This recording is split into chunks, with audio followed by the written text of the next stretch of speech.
Hello, Kazjim here, and today I am bringing you, the Demon Hunter Artifact Challenge, and I'm just going to dive right in and kind of show you how I did it and what it looks like, because I think it was a fun experience.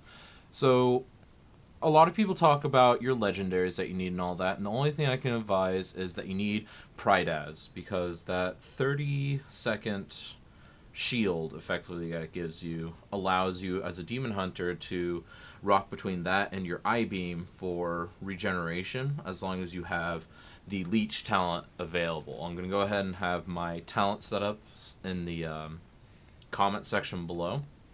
So alright, let's go ahead and get into the actual fight. So you see right there, the first thing I do after in this first phase after he becomes attackable is I not stun him, I interrupt him, and I bring him towards the middle. The reason why I do that is it gives me a small bit of a boost as far as finding where he goes next, because he always goes to about the same angle. And you'll also see that I'm occasionally using my eye beam on those icicles once they come up. That is a tip I found on Reddit, and you can do that to get a little bit of extra healing. And that's actually really handy. I totally recommend doing that, because any little bit of extra healing you can do is really going to go a long way in this fight. And another tip that I got was take it slow whenever those icicles fall.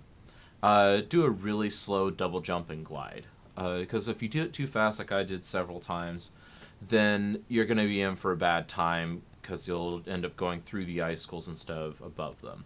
But as you can see, if you just go nice and slow and above and around them, it's really not that bad.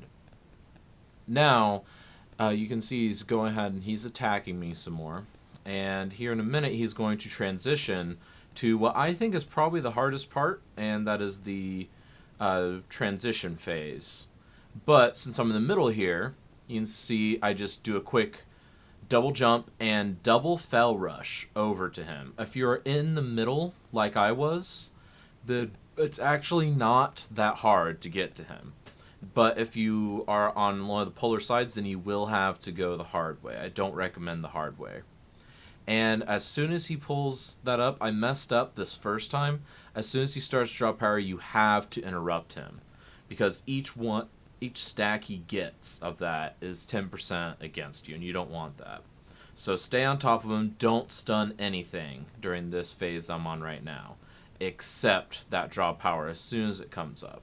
So see, that time I was able to get it before he got another stack of it.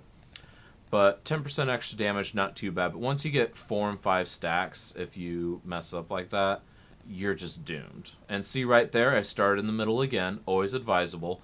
As long as you can immediately see it, you can just jump right to it. And it makes that phase faster and easier. It's just a lot less chance for you to mess up. I don't recommend doing what I did just there, though, and staying in the middle of that shadow barrage. That was not my wisest move, and I almost died because of it. So right there, I barely got there. Another handy thing is have some bandage guns, because you can use those in those little uh-oh moments like I just did. Those are really quite handy in this fight, and that small amount of healing, again, can go a very long way, and you'll thank yourself when it saves you. And here's Shadow Barrage again, and I'm being brave in doing it, but what I recommend doing is go outside the Shadow Barrage area and just make sure that you're clear of it, because again, this isn't really timed.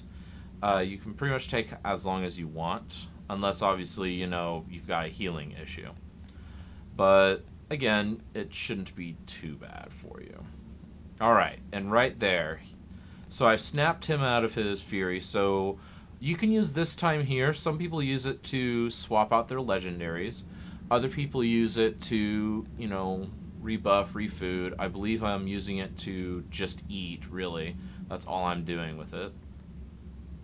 So, and again, this one is not a slow and steady wins the race thing. This one is a race.